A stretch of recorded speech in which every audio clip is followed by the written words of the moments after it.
බැරි නම් ගෙදර යන්න. වැඩ බැරි නම් ගෙදර යන්න. අනුර මේ යන්න. තුන් පොරොන්දු ඉටු කරන්න. තුන් පොරොන්දු යන්න. අනුර මේ යන්න. තුන් පොරොන්දු ඉටු කරන්න. තුන් පොරොන්දු ඉටු කරන්න.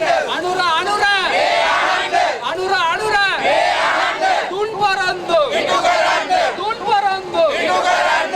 හරිනි මේ යන්න. හරි වනශාලා අපේ කරුමේ. වනශාලා අපේ කරුමේ. වෙළඳ පළට ඇද දාලා. වෙළඳ පළට ඇද දාලා. අඳුරු කලා අපේ උරුමය. අඳුරු කලා අපේ උරුමය. හරිනේ වැඩ බැරි නම් ගෙදර යන්න. වැඩ බැරි නම් ගෙදර යන්න. හරිනේ වැඩ බැරි නම් ගෙදර යන්න.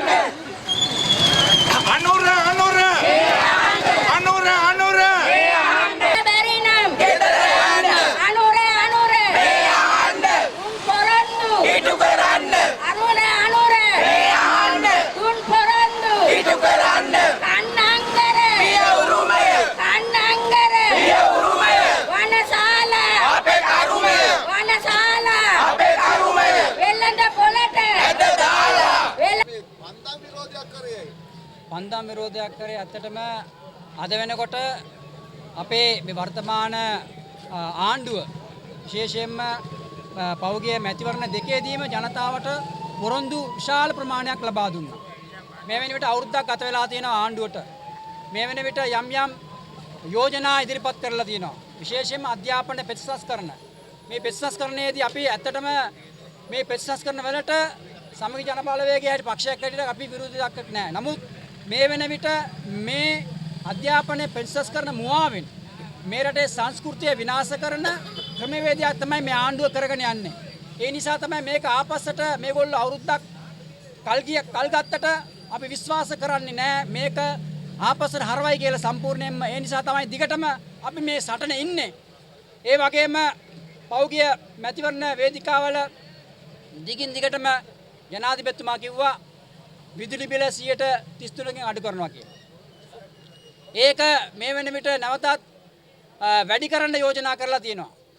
ඒකට විරුද්ධව තමයි අපි පාරට බැහැලා ජනතාව වෙනුවෙන් මේ උද්ඝෝෂණ ව්‍යාපාර අපි පටන් ගන්න තියෙන්නේ.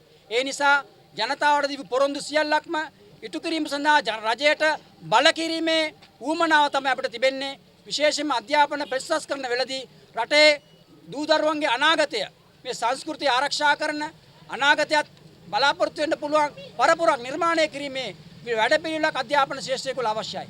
ඒ නිසා මේ ආණ්ඩුව කරගෙන යන මේ බොරුව මුලාව අපි නවත්තන්නට ඕන. මොකද ආණ්ඩුවේ කට්ටියම අද පාරට බස්සලා මේ අධ්‍යාපන ප්‍රතිසංස්කරණය ඕනෑ කියන මතය අද ගෙන යන්න උත්සාහ කරනවා. ඒ නිසා මේ පරස්පර විරෝධතාවයක් අද ආණ්ඩුව තුළ නිර්මාණය වෙලා තිබෙනවා. ආණ්ඩුව තුළින්ම මේක කල් දාගෙන නැවතත් ආණ්ඩුව කට්ටිය පාරට බස්සලා උද්ඝෝෂණ කරලා මේ අධ්‍යාපනය මේ විනාශකාරී අධ්‍යාපන ක්‍රමය නැවතත් ගේන්න තමයි ආණ්ඩුව උත්සාහ කරන්නේ. ඒකට සමගි ජන බලවේගය හැටියට අපි සම්පූර්ණයෙන්ම විරුද්ධයි. නමුත් ප්‍රතිසංස්කරණ වලට අපි විරුද්ධ නැහැ. මේ ගෙන යන මේ දූෂිත වැඩපිළිවෙලට තමයි අපි සමගි ජන බලවේගය හැටියට විරුද්ධයි කියන එක මේ අවස්ථාවේදී අපි ප්‍රකාශ කරන්නට ඕන. ජනතාවත් එක්ක අපි මේ රුවන්වැල්ල මේ කන්නතුරු නගරේ අපි ඒක රාශි වුණේ මේ රෑබෝ වෙලා. මොකද විදුලි බිලත් එක්ක අපි මේ සටන ගෙන යන්නේ විදුලි බිල 33කින් අඩු කරනවා කිව්වා. මේක අනිවාර්යයෙන්ම ආණ්ඩුව ඉටු කළ යුතුයි මේ පොරොන්දුව. ඒ නිසා අපි ආණ්ඩුවට බල කර සිටිනවා මේ පොරොන්දු සියල්ලම ඉටු කරන්න. අද බඩු මිල වැඩි වෙලා තිබෙනවා, ජීවන බර වැඩි වෙලා තිබෙනවා, ජනතාවට ජීවත් වෙන්න බැරි තත්ත්වයක් උදා වෙලා තිබෙනවා. ඒ වගේම පෞද්ගලික කාලේ ඇතිවෙච්ච ගංගවතුර උදරෙන් අද මේ ව්‍යාපාරිකයන්ට සහන ලබා දීලා නැහැ. යම් උදවියට ලබා දීලා තිබෙනවා. නමුත් විශේෂයෙන්ම ව්‍යාපාරිකයන් අද අන්ත අසරණ භාවයට පත් වෙලා තිබෙනවා. කිසිම සහනයක් මේ වෙන විට ව්‍යාපාරිකයන් ලබා දීලා නැහැ. ඒ පිළිබඳව අපේ ආණ්ඩුවට බල කරනවා කරුණා කරලා මේ ප්‍රදේශයේ මේ අසරණ භාවයට පත් වුණු ව්‍යාපාරිකයන්ට ඒ අවශ්‍ය පාසුකම් ටික ලබා දෙන්න කියලා අපි කාරණිකව ඉල්ලා සිටිනවා. අපිට දැනගන්න ලැබිලා තියෙනවා ප්‍රචාරය කළා තියෙන පාසල් බෙස්සමක් අස්සම් කරන යනවා කියලා මේ අවුරුද්දේ ප්‍රතිසංස්කරණය කරන්න ඕනේ කියලා. පාසල් වලින් බෙස්සමක් අස්සම් කරන්න කියනවා කියලා තියෙනවා. ඕක මොකක්ද ඒක අදහස් කරන්නේ? මන්න හිතේ ආණ්ඩුවෙන්ම සංවිධානයක් තමයි මේක කරගෙන යන්නේ. මේක ආණ්ඩුව මේක අවුරුද්දක් කල් දාලා ආණ්ඩුවේ කට්ටියම ඒ සංවිධානය ඇති කරගෙන ඒගොල්ලෝ අරහා නැවතත් මේක කඩිනිමුඩියේ නැවතත් මේ අවුරුද්දේම ක්‍රියාත්මක කරන්න තමයි මේක උත්සාහය තියන්නේ. ඒ නිසා තමයි අපි මේ උද්ඝෝෂණය නවත්තන්න නැතුව දිගින් දිගටම ජනතාව වෙනුවෙන් අපි පාරට බහැලා මේ උද්ඝෝෂණ ව්‍යාපාර ගෙන යන්නේ. නැත්නම් අපිට සමග ජනබේල වලවගේ හැටියට අපි මේ ප්‍රතිසංස්කරණ වලට එකඟයි යම් ප්‍රතිසංස්කරණ වලට මගුත්. නමුත් අපි දන්නවා මේ ගෙන යන මේ සංස්කෘතිය විනාශ කරන මේ රටේ දූ දරුවන්ගේ අනාගතය විනාශ කරන මේ වගේ වැඩපිළිවෙලට අපි කිසිසේත්ම සහයෝගය ලබා දෙන්නේ නැහැ. ඒ වගේම මේ ජනතා විමුක්ති පෙරමුණ මාලිමා අපි දන්නවා පෞගිය කාලේ මම සාමාන්‍ය පෙළ කරද්දී පාසල් වහන්න තුණ්ඩු කෑලි දුන්නා. තුණ්ඩු කෑලි දීලා පාසල් වැව්වේ. ඒ වගේම විශ්වවිද්‍යාල වහලා දැම්මා. ඒ වගේ අතීතයක් තමයි වත්මන් ආණ්ඩුවට තියෙන නායකයන්ට තිබෙන්නේ. ඒ නිසා ඒ ක්‍රමවේදය තමයි මේගොල්ලෝ ගේන්න යන්නේ. මේගොල්ලෝ අධ්‍යාපනය කඩාකප්පල් කරා පෞගිය කාලේ. අධ්‍යාපනය වෙනුවෙන් කිසිම සංවර්ධන ව්‍යාපෘතියක් ක්‍රියාත්මක කළේ නැහැ. පෞගිය කාලෙම විපක්ෂ ඉන්නකොට ඒගොල්ලෝ කරේ අධ්‍යාපනය විනාශ කරන එක. ආණ්ඩු ගෙනාපු සියල්ලම ප්‍රතිපත්ති වගේම ඒ වැඩපිළිවෙල් හැම එකක්ම විරුද්ධව ඒගොල්ලෝ පාට බැලලා උද්ඝෝෂණය කරලා තමුන්නාස්ලා මතකයි. ඒ නිසා මේක බොරුවක්, මුලාවක්, මුසාවක් කියන එක අපි මේ අවස්ථාවේදී මතක් කරන්නට ඕනේ. ආණ්ඩුවේ යම් කණ්ඩායම් එකතු කරගෙන නැවතත් මේ ප්‍රතිසංස්කරණ ගේන්න තමයි ආණ්ඩුව උත්සාහ කරන්නේ. එහෙම වුණොත් ඔබතුමා මොකද කරන්නේ? දිගටම අපි මේ සටනේ ඉන්නවා ජනතාවත් එක්ක. ජනතාව වෙනුවෙන් ඒ වගේම 42 ලක්ෂයක් වූ දූ දරුවන් වෙනුවෙන් අධ්‍යාපනය නිසි පරිදි නිසි මාර්ගයට ගේන්නට ඕන. අපි ඒක ප්‍රතිසංස්කරණ වලට විරුද්ධ නැහැ. නමුත් මේ ප්‍රතිසංස්කරණ මුවාවෙන් ඩොලර් වලට යට වෙලා මේ ආණ්ඩුව කරගෙන යන මේ වැඩපිළිවෙලන්න වහාම නවත්තන්න ඕන කියන මතය තමයි අපි ඉන්නේ. එහෙම වුණොත් ජනතාව සමග පාරට බහිනවා. දිගටම සටන් කරනවා. කරලා තමයි දෙන්නේ. කරලා අපරවශීන හරි. එන්න කතා කරන්න එන්න. මේගොල්ලෝ ආවිලා මොන කේමල්ද කරලා තියන්නේ?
ප්‍රජාතන්ත්‍රවාදය කියන එක මේගොල්ලෝ ගාව නෑ.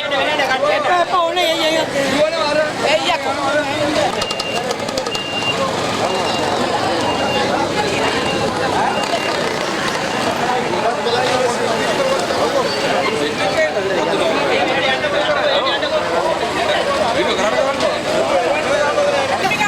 අපි කියලා දෙන්න හරි.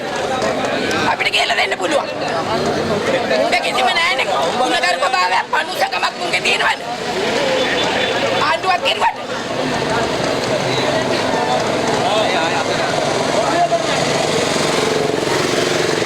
මොකද අපි ඔබතුමන්ලා දැක්ක අපි මේ සාමකාමී උද්ඝෝෂණ ව්‍යාපාරයක් මේ ගෙනිච්චේ. සාමකාමී උද්ඝෝෂණ ව්‍යාපාරයක් ගෙනිච්චේ මේ ජනතා විමුක්ති පෙරමුණට සම්බන්ධ මාලිමාවට සම්බන්ධ යම් කිසි කෙනෙක් ඇවිල්ලා මෙතන මේක කඩාකප්පල් කරන්න තමයි මේ ප්‍රශ්නයක් ඇහුවේ. අවුරුදු 70ක සාපේ ගැන මේ කවුරුත් දන්නවා දැන් 70 සාපේ නෙවෙයි මේ අවුරුද්දේ සාපේ ගැන ජනතාවද හොඳටම බැට කාලේ ඉන්නේ.